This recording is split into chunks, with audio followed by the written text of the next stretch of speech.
मैंने पानी की तरह पैसा बहाया, बहुत पैसा खर्च किया, मरीज तो ठीक हो गया लेकिन संतुष्टि नहीं हुई। क्या ये अनुभूति आपको पहले कभी हुई है? क्या कभी आपको ऐसा लगा है? यदि हाँ, तो आज आप और हम बैठकर इस बारे में विचार विमर्श करने की कोशिश करेंगे कि ऐसा क्यों होता है और इससे बचने के लिए हम क्या कर सकते हैं। नमस्कार, मैं doctor Piyush Gupta, ask doctor Gupta. इस YouTube चैनल पर मैं आप सबका एक बार दोबारा फिर से स्वागत करता हूं और मेरे पिछले वीडियो के लिए आपकी तरफ से जो स्नेह मिला, उस सब के लिए आपका आभार व्यक्त करता हूं। तो आइए हम विचार विमर्श करते हैं कि ऐसा क्यों होता है कि हमें ऐसा लगता है कि पैसा पानी की तरह बहाया गया और मरीज ठीक तो हो गया, परंतु परिवार संतुष्ट नहीं है। ऐसा लगता है जैसे कि उपचार के समय परिवार को अंधेरे में रखा गया। यदि ऐसा आपको लगा तो आप समझें, आप ऐसा महसूस करने वाले अकेले नहीं हैं। मुझे स्वयं अपने परिवार के दो बहुत कीमती लोगों का इलाज बड़े अस्पतालों में कराने की आवश्यकता पड़ी थी। इसलिए मैं आज आपके साथ यह बात जो विमर्श करूंगा वह एक परिवार के चिंतित सदस्य के रूप में भी कर सकता हूं और साथ ही साथ एक डॉक्टर के रूप में भी इस बारे में बात करने का प्रयास करूंगा। तो अब हम ये शुरू करते हैं कि ऐसा होता क्यों है, आखिर इस असंतुष्टि का कारण क्या है। सबसे पहला ये है कि जो हमारे इलाज की कीमतें हैं, जो खर्चा है, वो बढ़ता जा रहा है और जो मरीज की आशाएं हैं, जो एक्सपेक्टेशंस हैं, वो बहुत बढ़ती जा रही हैं। पर्टिकुलरली विशेष रूप से जो ये अपेक्षाएं हैं, ये इलाज के आरंभ में बहुत ज़्यादा होती हैं। इसके मैं दो उदाहरण देकर इसे स्पष्ट करना चाहूँगा। पहला उदाहरण है प्लास्टिक सर्जरी का। प्लास्टिक सर्जरी का जो एक लोगों के दिमाग में एक इमेज है, जो एक प्रभाव है, वो ये है कि प्लास्टिक सर्जरी एक आदमी का चेहरा निकाल के दूसरे को लगा सकती है। मतलब मेरा चेहरा आप में से किसी को लगाया जा सकता है और आप में से कोई आकर मेरे ओपीडी में बैठकर मरीज देखता रहेगा। यह जो इमेज है, यह इमेज बनाई है विज्ञापनों ने, यह इमेज बनाई है हमारी फिल्म इंडस्ट्री ने, जबकि वास्तविकता इससे बिल्कुल अलग है। इसी प्रकार आप चारों तरफ कहानियां सुनते रहते हैं कि किसी को आवश्यकता न होने पर भी अस्पताल में भर्ती कर लिया गया, या किसी को डराकर उसको अस्पताल में भर्ती कर लिया गया, उसका उपचार किया गया, और जो कि शायद घर पे भी हो सकता था, कम पैसे में भी हो सकता।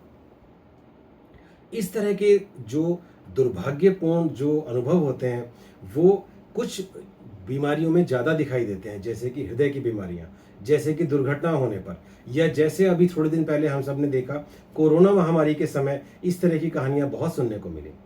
दूसरा जो उदाहरण है, जो हाई एक्सपेक्टेशंस का है, वो उदाहरण है कि बहुत एक मरीज ऐसा है जो ठीक हो नहीं हो सकता है, जिसके अंदर बहुत सारी समस्याएं हैं, तब भी ये आशा की जाती है कि यह अस्पताल पहुंच गया तो अब तो ये ठीक होकर ही आएगा। मैंने अपने परिचित लोगों में देखा कि 93 साल की एक वृद्ध महिला, जिसको और बहुत सारी बीमारियां थीं, उसको अस्पताल में भर्ती करने के बाद यदि थोड़ी सी भी उनकी तबीयत बिगड़ जाती थी तो परिवार के लोग बहुत चिंतित होकर एकदम डॉक्टर से बहुत सारे सवाल जवाब करने लगते थे। जबकि हमें ये समझने की आवश्यकता है कि इस उम्र का बहुत सारी परेशानियों वाला मरीज हो सकता है कि एक दस्त की बीमारी को भी सहन न कर पाए।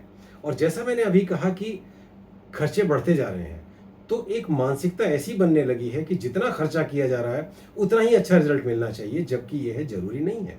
जो इस तरह की असंतोष की भावना है, वह उन मरीजों में ज्यादा देखने को मिलती है जो कि अपने जेब से पैसा खर्च करते हैं, अपनी बचत में से पैसा खर्च करते हैं। तो उनको बार बार ऐसा लगता है जैसे कि उनका ज्यादा पैसा खर्च करा लिया गया। और एक बात और भी है कि कुछ हमारे समाज में ऐसी भी एक कम्युनिटी है, एक ऐसा भी एक समूह है जो कि हमेशा असंतुष्टि रहता है। इसका उदाहरण ये है कि राज्यों में हर 5 साल के बाद सरकार बदल दी जाती है और 5 साल बाद हमें वही पिछली सरकार अच्छी लगने लगती है, जिसको कि हमने सिर्फ 5 साल पहले उसके काम करने के तरीके से परेशान होकर हटाया था। आजकल हमारे देश में हम देखते हैं कि सरकारी अस्पताल काफ़ी तेज़ी से बढ़ रहे हैं और प्राइवेट अस्पताल भी बहुत तेज़ी से बढ़ रहे हैं। दोनों जगह पर असंतोष के कारण अलग अलग हैं। यदि हम सरकारी अस्पतालों को देखें तो वहाँ पर जो ज़्यादातर शिकायतें मिलती हैं, वो क्या मिलती है? पहली शिकायत कि भीड़ भाड़ बहुत है, और भीड़ भाड़ होने के कारण गंदगी की शिकायतें आती हैं। जो वहाँ के कर्मचारी हैं, जो वहाँ का स्टाफ है, उसका जो व्यवहार है वो संतोषजनक नहीं है। इसके अलावा जो अस्पताल में दवाइयाँ उपलब्ध होती हैं, उन दवाइयों की क्वालिटी के बारे में बहुत असंतोष देखा गया है। एक असंतोष और देखा गया है कि जो जूनियर डॉक्टर होते हैं, जो रेजिडेंट डॉक्टर होते हैं, सारा काम वही करते हैं। ज़्यादातर जो शिकायतें आती हैं वो इसलिए आती हैं कि हमारे मरीज पर अच्छे से ध्यान नहीं दिया गया। काफ़ी बार इस तरह की शिकायतें एक हमारे दिमाग में पहले से जो डर व्याप्त है, उस डर के कारण भी पनपती हैं कि हमें पहले ही लगता है कि सरकारी अस्पताल है, वहाँ पर भीड़ है, वहाँ पे जूनियर डॉक्टर देखेंगे, वहाँ पे कोई ध्यान नहीं देगा। इसके अलावा जो एक हमें बात समझनी है यहाँ पर, वो ये है कि ये सब शिकायतें क्यों आती हैं। अस्पताल के अंदर, जो सरकारी अस्पताल हैं, उनके अंदर मरीजों की संख्या बहुत ज़्यादा है, क्योंकि आज भी प्राइवेट अस्पताल का खर्चा सब लोग नहीं उठा सकते हैं। इस कारण भीड़-भाड़ ज़्यादा होने की वजह से वहाँ पर कई बार गंदगी का अनुभव होने लगता है। जो स्टाफ हमें दिखता है, जो कर्मचारी दिखते हैं कि वो व्यवहार ठीक से नहीं कर रहे हैं, बहुत बार इसका कारण, इस फीलिंग का कारण ये भी होता है कि उनके पास वर्कलोड इतना ज़्यादा है कि वो शायद एक व्यक्ति को उतना समय ना दे पाएँ, जितना समय वह अपेक्षा रखता है। और सरकारी अस्पताल में छोटी-छोटी समस्याएँ कई बार हल होने में समय लग जाता है, क्योंकि जो उसका तंत्र है, उसका अपना काम करने का एक तरीका है। फॉर एग्ज़ाम्पल, यदि मान लीजिए सरकारी अस्पताल की सीटी स्कैन की मशीन खराब हो गई है, तो वो प्राइवेट अस्पताल की तरह से उसको रातों-रात या अगले दिन ठीक नहीं करा पाते हैं, क्योंकि उसकी उन्हें अनुमति कई बार मंत्रालय तक से लेनी पड़ती है। तो जो भी कारण है, लेकिन बात ये है कि हाँ, असंतोष है और ये सब समस्याएँ आती हैं। इसके विपरीत अगर हम प्राइवेट अस्पतालों में जाते हैं, तो वहाँ पर एक फ़ायदा ये है कि वहाँ पर इतनी भीड़ नहीं होती है। लेकिन जो वहाँ पे शिकायत आती है, वो ये आती है कि साहब पैसा बहुत चार्ज करते हैं। सीनियर डॉक्टर बदलते रहते हैं। अब आज हमने दिखाया दूसरा डॉक्टर है, 1 साल बाद आए तो वो डॉक्टर यहाँ पे है ही नहीं, दूसरा आ गया। एक बात और बार-बार काफ़ी लोग ये आरोप लगाते हैं कि अस्पताल इलाज के बजाय बिल पर ज़्यादा ध्यान देता है, रेवेन्यू ओरिएंटेड है, ट्रीटमेंट ओरिएंटेड ना होके। और बहुत सारी जो वहाँ पे चार्जेज़ हैं, जो बहुत सारी बिल में वहाँ पर चीज़ें डाली जाती हैं, उनको ये माना जाता है कि शायद ये अनुचित हैं, ये नहीं होनी चाहिए थी। ये भी शिकायत आती है कि प्राइवेट अस्पताल बिल बनाने के लिए मरीजों को ज़रूरत ना होने पर भी भर्ती कर लेते हैं, और जो दवाइयाँ हैं वहाँ पर बहुत महंगी हैं। एक और चीज़ देखी गई है कि जब मरीज़, जैसा मैंने अभी कहा कि जितना पैसा खर्च किया जाए, उसके हिसाब से रिज़ल्ट की उम्मीद की जाती है, तो उसी के चलते जब एक बार मरीज़ पैसा खर्च करता है, तो ज़्यादातर शिकायतें प्राइवेट अस्पतालों में आती हैं, वो हाउसकीपिंग की आती हैं। चादर समय से नहीं बदली गई, सफाई करने वाला समय से नहीं आया, मरीज का खाना अच्छा नहीं है। तो कुल मिला के हम देखें कि हमारी जो शिकायतें हैं, वो सरकारी अस्पतालों से इसलिए हैं कि वहाँ पर हमारे लिए भीड़-भाड़ है, और प्राइवेट अस्पतालों से इसलिए हैं कि उनके चार्जेस हैं। यदि इसको सिंपल भाषा में कहें, तो हम चाहते हैं कि हमें सरकारी अस्पताल वाली जो चार्जेस हैं, उन चार्जेस पे हमें प्राइवेट अस्पताल वाली अटेंशन मिल सके। जो पेशेंट, जैसा मैंने कहा, अपने पास से पेमेंट करते हैं, वो जनरली बहुत सारी चीज़ों पर ध्यान रखते हैं, जो बहुत अच्छी बात है कि उनका ध्यान इस बात पर भी होता है कि जो डॉक्टर हमारा ट्रीटमेंट कर रहा है, उसका एक्सपीरियंस क्या है, उसकी क्वालिफ़िकेशन क्या है, जो दवाइयाँ दी गई हैं, उन दवाइयों के अंदर क्वालिटी कैसी है। और बहुत बार मैं खुद मरीजों से कहता हूँ कि जब आप दवाई खरीदते हैं, तो स्पेलिंग मिला के लीजिए, कहीं ऐसा ना हो कि दवाई आपको गलत दे दी जाए या क्वालिटी में कुछ समस्या आ जाए। जबकि सरकारी अस्पताल में ज़्यादातर उनके पास ये चुनने का विकल्प नहीं होता। इसके विपरीत जो पेशेंट ऐसे होते हैं जिनका कि उपचार इंश्योरेंस कंपनी से कैशलेस ट्रीटमेंट में हो रहा होता है, या जो सरकार की किसी योजना के लाभार्थी होते हैं, जैसे कि सीजीएचएस है या ईसीएचएस है या आयुष्मान भारत है, तो वो काफ़ी संतुष्ट दिखाई देते हैं, क्योंकि उनकी संतुष्टि का सबसे पहला कारण ये होता है कि उनको इस समय अपनी जेब से कोई पैसा नहीं देना पड़ रहा है। जबकि पैसा देने वाला मरीज, जैसा मैंने कहा, क्योंकि अपनी सेविंग से पैसा खर्च कर रहा है, तो इसके चलते असंतुष्ट दिखाई दे रहा है। तो अब हमने असंतुष्टि के कारण तो समझ लिए, क्या इस असंतुष्टि से बचने का कोई तरीका है? क्या रोगी ऐसा कुछ कर सकते हैं जिससे कि उनको इस तरह के जो दुर्भाग्यपूर्ण अनुभव हैं वो ना हो या कम हो? और क्या एज हेल्थ केयर प्रोवाइडर हम लोग भी कुछ ऐसा कर सकते हैं जिससे कि जो मरीज हमारे पास से निकले वो संतुष्ट हो? जो चीज़ हमारे हाथ में नहीं है वो तो हमारे हाथ में नहीं है, लेकिन जो हमारे हाथ में है, क्या उसमें हम कुछ कर सकते हैं? तो पहले बात करते हैं कि परिवार क्या कर सकता है। परिवार को एक बात तो ये समझनी होगी कि बड़ा शहर और बड़ी इमारत जरूरी नहीं कि ये इलाज में भी ज़्यादा अच्छे हों। हो सकता है कि आपके बिल्कुल पड़ोस में कोई नगीना बैठा है, जिसको छोड़ के आप ऐसे जगह चले गए जो आपके यहाँ से दूर है, महंगी है, और उतना अच्छा उपचार आपको नहीं मिल पा रहा है। इसका एक छोटा सा मैं उदाहरण देना चाहूँगा। मेरे एक मित्र हैं, डॉक्टर हैं, जो बदायूं से हैं। तो उन्होंने मुझसे ये कहा कि जो बदायूं में मरीज इलाज कराता है, उसको इस बात पर ध्यान कम होता है कि उसका इलाज करने वाला डॉक्टर एमबीबीएस है या एमडी है, उसका एक्सपीरियंस कितना है, उसकी विशेषज्ञता क्या है, वो स्पेशलिस्ट किस चीज़ का है। उनका ध्यान किस बात पर होता है कि इलाज हम बदायूं में करा रहे हैं कि बरेली में करा रहे हैं। तो हमें इस मानसिकता से बाहर निकलना होगा। इससे बाहर निकल के हम बहुत सारी परेशानियों से बच सकेंगे। तो कुछ मूलभूत सत्य हैं जो हमें समझने होंगे। पहली बात तो ये है कि जो अस्पताल का इंफ्रास्ट्रक्चर है वो बहुत महत्वपूर्ण है, लेकिन उसको चलाने वाली जो मानव संसाधन है, जो मानव है, वो और ज़्यादा इम्पोर्टेंट है। ये समझें कि आपके पास कार है, वो कार मारुति 800 है या मर्सिडीज़ है, ये बहुत अच्छी बात है कि हाँ, अगर किसी के पास में अच्छी महंगी ज़्यादा फैसिलिटीज़ वाली ज़्यादा सेफ कार है, लेकिन सबसे बड़ा सेफ्टी फैक्टर होता है जो ड्राइवर उस गाड़ी को चला रहा है। तो मशीन इंपॉर्टेंट है, लेकिन मशीन के पीछे बैठा हुआ आदमी उससे ज़्यादा इंपॉर्टेंट है। ये चीज़ें उन मरीजों में और ज़्यादा इंपॉर्टेंट हो जाती हैं जिन मरीजों का इलाज किसी सरकारी योजना, जैसे मैंने कहा, उनके अंतर्गत हो रहा है, क्योंकि अस्पतालों की एक ही प्रवृत्ति होती है कि वो उस डॉक्टर को बुलाने का प्रयास करते हैं जो पैसे कम लेता हो, जबकि हो सकता है कि वो उतना योग्य ना हो, क्योंकि उनको फिक्स पैकेज में काम करना है और उस फिक्स पैकेज के अंदर वो ज़्यादा महंगा डॉक्टर अफोर्ड नहीं कर पाते। तो इसलिए इसका फिर उपाय क्या है? इसका उपाय ये है कि आप पहले एक डॉक्टर ढूँढिए। ये देखिए कि ये डॉक्टर हमारे लिए सूटेबल है, और फिर आप देखिए कि इस डॉक्टर से हम अपने इंश्योरेंस में, अपने पैनल में कहाँ पर इलाज करा सकते हैं। जो अस्पताल छोटा है, ऐसा कभी-कभी देखा गया है कि मरीज अस्पताल पहुँच के कहता है चारों तरफ देख के कि अरे ये अस्पताल तो अच्छा नहीं है, यहाँ तो कुछ भी फैसिलिटीज़ नहीं है। तो क्या छोटे अस्पताल में सुविधाओं की कमी होगी? ये ज़रूरी नहीं है।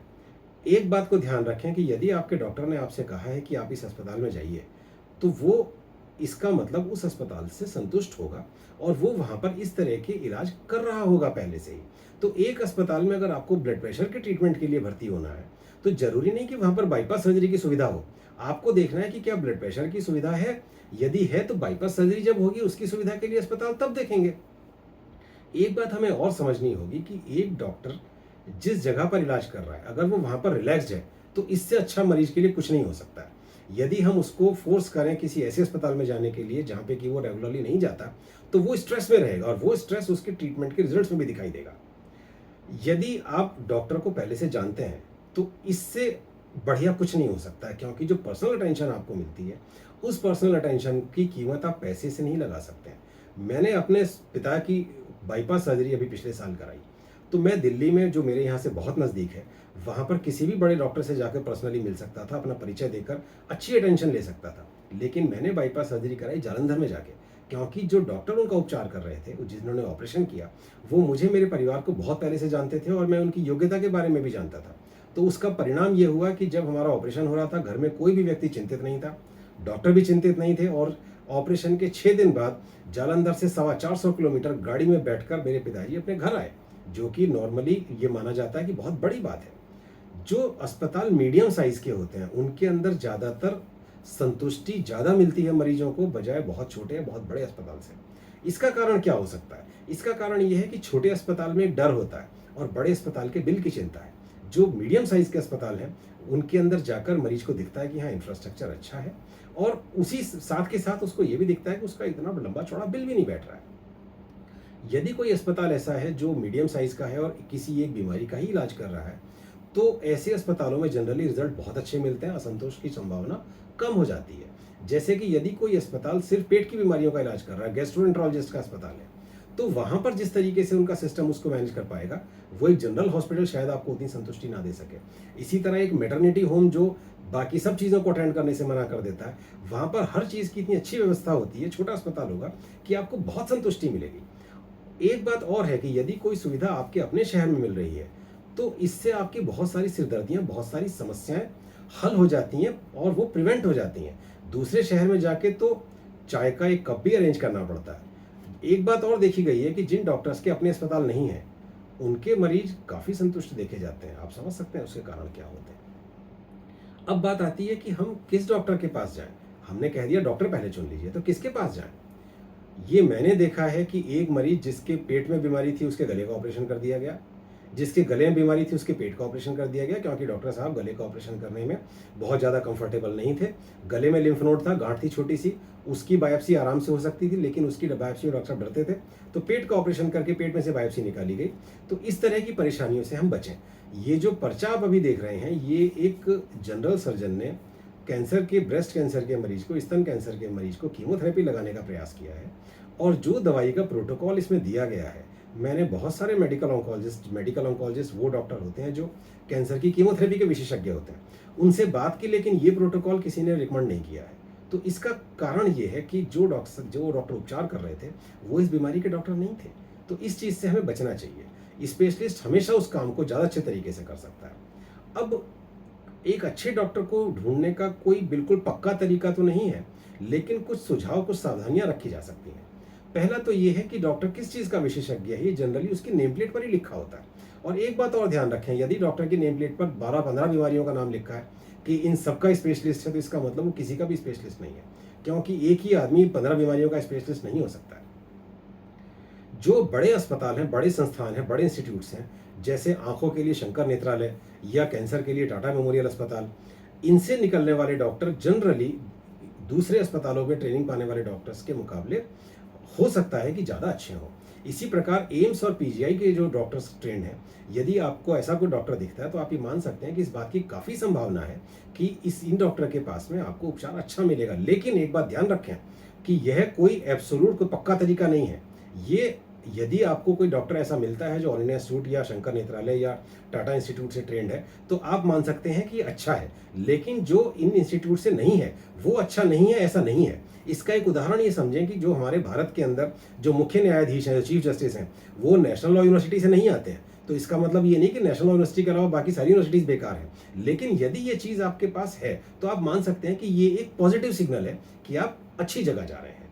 दूसरे मरीजों से बात करें, उनके जो अनुभव हैं उनसे आपको अपने दिमाग में अपनी जो स्थिति है उसको साफ करने में मदद मिलेगी। और एक काम और है कि आप किसी ऐसे डॉक्टर से बात कर सकते हैं जिस पर आप विश्वास करते हैं।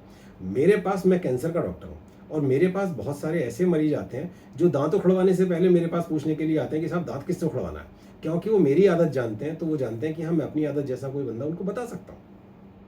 एक और टेस्ट है, वो ये है कि डॉक्टर जो ज़्यादा दवाइयाँ लिख रहे हैं, इसके दो कारण हो सकते हैं। यदि आपको बहुत सारी दवाइयाँ लिखी जा रही हैं, या तो आपको बहुत सारी बीमारियाँ हैं, या फिर जो डॉक्टर है वो इस बात के बारे में कॉन्फिडेंट नहीं है, निश्चिंत नहीं है कि जो वो दवाई लिख रहे हैं वही बीमारी मरीज को है। जो अभी कागज़ आपको दिख रहा है, यह एक इंटरनेट पर वायरल हुआ था कोरोना महामारी के समय। इसके अंदर इतनी सारी दवाइयाँ लिखी हुई हैं कि जिसको लगनी है वो भी गिनती भूल जाए और लगाने वाला भी हो सकता है कि इनमें से एक आधी दवाई दिन में लगाने में भूल जाए। इसका कारण ये है कि कोरोना महामारी का उपचार किसी को पता ही नहीं था कि क्या उपचार करना है, तो अंदाजे से इलाज चल रहा था। जो दूसरा पर्चा आप अब देख रहे हैं, ये पर्चा एक दांत के डॉक्टर का बनाया हुआ है और ये दवाइयाँ लिखी गई हैं मुंह के छालों के लिए, जिनको एप्थस अल्सर कहते हैं। और एप्थस अल्सर के बारे में ये माना जाता है कि इसका कोई सुनिश्चित उपचार नहीं है। तो इतनी सारी दवाइयाँ लिखी गई हैं, तो ज़्यादा दवाइयाँ यदि लिखी जा रही हैं तो आपको सावधान हो जाना चाहिए। कम दवाइयाँ लिखी जा रही हैं, इसके दो मतलब हैं। पहला मतलब कि आपका जो डॉक्टर है उसे कॉन्फिडेंस है अपनी बीमारी के डायग्नोसिस के बारे में, अपने उपचार की एफिकेसी के बारे में, उसकी इफेक्ट के बारे में, और आपको बहुत ज़्यादा बीमारियां भी नहीं हैं। एक बात और ध्यान रखें, ऑनलाइन सर्च, ऑनलाइन रेटिंग और अखबार में आने वाले ऐड, ये मैनिपुलेटेड हो सकते हैं, तो इन पर बहुत ज़्यादा विश्वास ना करें। यहाँ पर मैं एक बात और कहना चाहूँगा कि जो डॉक्टर सबसे व्यस्त हैं, खासतौर पर ये चीज़ सर्जिकल ब्रांचेज में बड़ी इंपॉर्टेंट हो जाती है। यदि आपको ऑपरेशन कराना है तो जो सबसे व्यस्त डॉक्टर हैं वो जरूरी नहीं कि सबसे अच्छा विकल्प हो। एक ये टेंडेंसी होती है कि जिस आदमी के पास सबसे ज़्यादा लोग जा रहे हैं हम भी उसी के पास चलते हैं। ये अच्छी बात है क्योंकि ज़्यादा लोग इसीलिए जा रहे हैं, कुछ बात होगी उनमें जो ज़्यादा लोग उनके पास जा रहे हैं। लेकिन आप ये समझें कि जिस व्यक्ति को बहुत सारे मरीजों से एक साथ बात करनी है, तो हो सकता है कि वो उतना समय आपको ना दे पाएँ जितना समय आप मांगते हैं, जितने की आपको आवश्यकता है। बहुत बार ये देखा गया है कि जो बहुत बड़े सर्जन हैं उनके 3-4 ऑपरेशन एक साथ चल रहे होते हैं। अब यदि कोई ऐसा ऑपरेशन है जिसमें एक ऑपरेशन में 5 घंटे लगते हैं, तो एक दिन में 4 ऑपरेशन करना किसी व्यक्ति के लिए संभव नहीं है। ऐसी स्थिति में आपने देखा होगा कि जो इंस्टीट्यूट्स होते हैं, बड़े कॉरपोरेट हॉस्पिटल होते हैं, उनमें जब आपसे ऑपरेशन कराने के लिए सहमति पत्र पर दस्तखत कराए जाते हैं, हस्ताक्षर कराए जाते हैं, तो उसमें ये नहीं लिखा होता कि ऑपरेशन ये डॉक्टर साहब करेंगे, उसमें लिखा होता है कि ऑपरेशन इन डॉक्टर साहब के ओवरऑल सुपरविजन में होगा।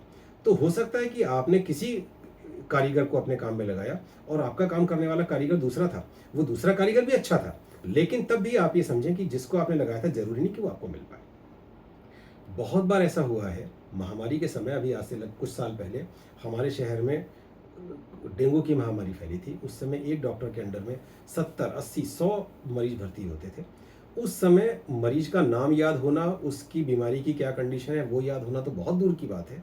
डॉक्टर को ये भी याद नहीं रहता था, जो फिजिशियंस थे, कि उनके अंडर में एक शहर में एक अस्पताल में कितने मरीज भर्ती हैं। तो अब ये जो समस्या है, इसका महामारी में तो कोई रास्ता नहीं है, महामारी में तो इसको झेलना पड़ता है, क्योंकि डॉक्टर कम हैं और मरीज ज़्यादा हैं। इसके अलावा जो टीचिंग हॉस्पिटल्स हैं, जो संस्थान हैं, मेडिकल कॉलेजेस हैं, उनके अंदर ये, क्योंकि वो टीचिंग हॉस्पिटल्स हैं, तो उनके अंदर सीनियर डॉक्टर के सुपरविजन में दूसरे जूनियर डॉक्टर्स ऑपरेशन करते हैं, वहाँ बात ठीक है। लेकिन ये यदि किसी प्राइवेट हॉस्पिटल में रूटीन है, तो आप समझ सकते हैं कि क्या चल रहा है। अब यदि कोई नया डॉक्टर है, तो उसका कैसे पता चले कि ये अच्छा है कि बुरा है? नया डॉक्टर भी तो अच्छा हो सकता है। तो ज़्यादातर जब आप किसी भी डॉक्टर से मिलते हैं, तो एक बार मिलकर आपको पता लग जाता है कि जिस व्यक्ति से हम बात कर रहे हैं, उसे हमारी बीमारी का कितना अंदाज़ा हुआ और वो हमें हमें किस तरह का रिजल्ट दे पाने में सक्षम है। बहुत बार डॉक्टर ऐसे होते हैं जो कि उनको पहले से जानते हैं। जैसे जब मैं अपने शहर में नया आया था, तो यहाँ शहर में ऐसे बहुत सारे डॉक्टर थे जो मुझे मेरे एमबीबीएस और एमएस के टाइम से जानते थे, तो उनको पता था कि हाँ, ये कैसा है। इसी प्रकार जिस इंस्टीट्यूट से, जिस संस्थान से उन्होंने अपनी ट्रेनिंग ली है, प्रशिक्षण लिया है, वहाँ से भी रिकमेंडेशन आती है। हमारा टाटा मेमोरियल हॉस्पिटल बहुत बार ऐसा कहता है कि हाँ, आप मेरठ जा रहे हैं, तो या आप दिल्ली जा रहे हैं, या आप बम्बई जा रहे हैं, या आप पूना जा रहे हैं, तो यहाँ पर हमारे अस्पताल से ट्रेनिंग लिए हुए हैं, ये डॉक्टर हैं, ये अच्छे हैं, आप इनके पास चले जाइए। और इसके अलावा जिन लोगों ने उनसे पहले उपचार कराया, आप उनसे ही बात कर सकते हैं। उनका सैंपल छोटा तो हो सकता है, लेकिन एक सैंपल हमेशा होता है जिसको आप बात कर सकते हैं कि हाँ, इनके कैसे रिजल्ट हैं और इनका संतुष्टि का जो रेट है वो कैसा है। अब जब आपने इतना सारा होमवर्क कर लिया, तो जिसको भी आपने पिक किया, उस पर भरोसा करिए। जब भी आप किसी से उपचार करा रहे हो, तो उसके इलाज के पर्चे लेके चारों तरफ ना भागें, दूसरों से उसकी पुष्टि कराने का प्रयास ना करें। या तो आप अपना उपचार करने वाले डॉक्टर पर पूरा भरोसा करिए, नहीं तो उनसे उपचार मत कराइए।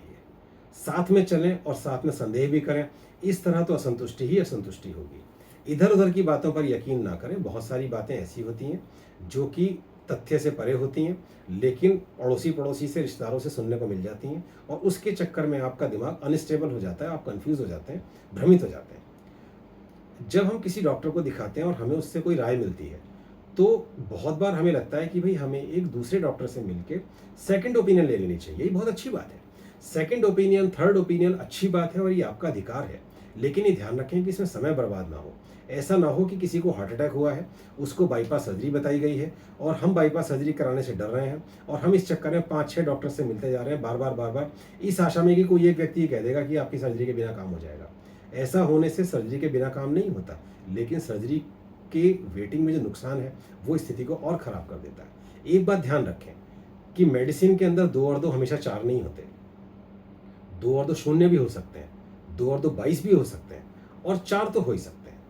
अब इन सब के बाद एक बात को ध्यान रखें कि हर एक डॉक्टर अपने मरीज के साथ अपनी तरफ से सर्वोत्तम प्रयास करता है, और जो एक उपचार का परिणाम होता है, वो मैथमेटिकल नहीं होता कि इतना इनपुट दिया तो इतना आउटपुट आएगा, इतनी मेहनत की तो इतना परिणाम मिलेगा। जो यदि एक ही डॉक्टर एक ही बीमारी के 100 मरीजों का उपचार उन्हीं दवाइयों से करता है, तो 100 के 100 में एक जैसा रिजल्ट नहीं मिलता है। तो हमें इस बात के लिए तैयार रहना पड़ता है, रहना चाहिए कि सरप्राइज आते हैं। वो सरप्राइज अच्छे भी हो सकते हैं, वो सरप्राइज बुरे भी हो सकते हैं, और ये सरप्राइज कभी कभी नहीं आते, खूब आते हैं। तो इसलिए आप पहले अपना डॉक्टर पसंद करिए, फिर उसके साथ अस्पताल पसंद करिए, और फिर उसके बाद उन पर भरोसा कीजिए। यदि आपको लगता है कि कोई वास्तविक समस्या है, तो अपने डॉक्टर के साथ बैठिए और निसंकोच उस पर चर्चा करिए। और एक बात को ध्यान रखें कि यदि परिणाम बुरा हुआ, तो इसका मतलब ये जरूरी नहीं है कि उपचार बुरा हुआ। इसके अंदर बहुत सारे पेशेंट के फैक्टर्स होते हैं। कभी कभी पेशेंट के शरीर में इतनी जान नहीं होती है कि वो अच्छे उपचार को झेल पाए, और हमारा रिजल्ट अच्छा नहीं मिलता। कभी कभी बीमारी एग्रेसिव होती है। इन्फेक्शन में कई बार बैक्टीरिया होता है जो एंटीबायोटिक को झेल जाता है, उसको रेस्पॉन्ड नहीं करता। कैंसर के अंदर कई बार कीमोथेरेपी लगाने के बाद परिणाम नहीं आता, बीमारी एग्रेसिव होती है। आखिर में हम इस बात का ध्यान रखें कि हमें अखबार में आने वाले विज्ञापन और हाईवे पर लगे हुए होर्डिंग्स को देखकर बहुत ज़्यादा प्रभावित नहीं होना है। जो सबसे चमकीला, सबसे फैंसी है, उसकी तरफ नहीं भागना है। वो जरूरी नहीं कि हमेशा सबसे अच्छे हों। और जिस व्यक्ति को हमने चुना, उसमें विश्वास रखें, प्रभु में विश्वास रखें, और यकीन मानिए रिजल्ट्स अच्छे आएंगे।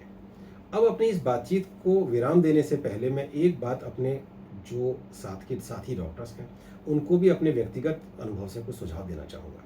पहली बात तो ये कि जब भी आप किसी मरीज से मिलें, तो आप अच्छे से अच्छे कपड़े पहनकर जाएं, वेल ड्रेस्ड हों, क्योंकि जो व्यक्ति बिस्तर पर बीमार लेटा हुआ है वो परेशान है। अब अगर वो आपके बिखरे हुए बाल, बाहर लटकी हुई कमीज, बढ़ी हुई दाढ़ी देखेगा तो उसका मूड फ्रेश नहीं होगा। आपके चेहरे पर चमक होनी चाहिए जिसको देखकर मरीज अपनी आधी परेशानियां भूल जाए। इसके अलावा एक बात का और ध्यान रखें कि यदि कभी कोई आपसे कुछ ऐसी बात कहे जो आपको अच्छी ना लगे, तो जहाँ तक हो सके आप ये समझें कि वो परेशान है, उस पर रिएक्ट करना अवॉइड करें। एक बहुत ज़रूरी बात मैं कहना चाहूँगा, ख़ासतौर पे सर्जन्स को कहना चाहूँगा क्योंकि मैं खुद सर्जन हूँ, कि बीमारी के इलाज में जो समस्याएं आ सकती हैं, उन समस्याओं को छुपाएं नहीं। बहुत बार ऐसा होता है कि इस डर की वजह से कि मरीज डर जाएगा और डर के कारण इलाज नहीं कराएगा, अपना नुकसान कर लेगा, डॉक्टर कुछ बीमारी के कॉम्प्लिकेशन छुपा जाते हैं। और उस कॉम्प्लिकेशन को जब वास्तव में हमें झेलना पड़ता है, जब वो कॉम्प्लिकेशन फेस करना पड़ता है, तो उस समय परिवार उसके लिए मेंटली प्रिपेयर्ड नहीं होता, दिमागी तौर पे तैयार नहीं होता कि ये समस्या भी आ सकती थी। तो इसलिए जो भी कुछ आप उपचार करें उसकी सहमति विस्तार से लें और किसी भी परेशानी से उसको बताने से भागे नहीं। यदि कीमोथेरेपी लगने से बाल गिरने का रिस्क है, बाल गिरेंगे, तो मरीज को बताइए कि बाल गिरेंगे।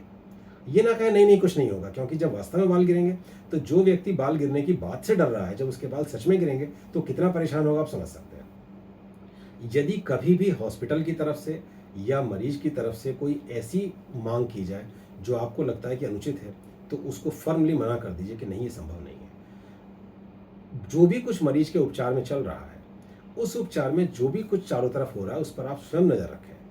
यदि स्टाफ की तरफ से कोई समस्या है, यदि हाउसकीपिंग में कोई समस्या है, तो मरीज उसकी शिकायत करे उससे पहले आप उसको पकड़ लें और उसको अगर ठीक करा सकें तो इससे मरीज बहुत खुश होते हैं। एक छोटा सा उदाहरण बताता हूँ। यदि आप मरीज के कमरे में घुसे और आपने देखा कि उसकी जो चादर है, जो बेडशीट है, वो गंदी है, तो इससे पहले कि मरीज शिकायत करे कि हमारी बेडशीट नहीं बदली गई है, ये गंदी है, यदि आप स्टाफ को बोलें कि भाई ये बेडशीट गंदी हो गई, इसे बदलवा देना, तो मरीज बहुत खुश होगा। आप उसका ध्यान रख रहे हैं, ये अपनी केयर, ये अपना प्यार दिखाइए। और एक बात और ध्यान रखें कि यदि कुछ गलत किया जा रहा है तो वो हमेशा नहीं छुप सकता है। तो इन सब बातों का यदि हम ध्यान रखेंगे तो मैं ये मानता हूं कि डॉक्टर और मरीज हाथ पकड़कर आगे चलेंगे और ठीक होंगे। इस सभी के साथ में उन सभी लोगों को जो इस समय किसी तरह के उपचार की आवश्यकता में है, उनके उपचार में सफलता की, उनकी रिकवरी की शुभकामनाएं देता हूं। धन्यवाद।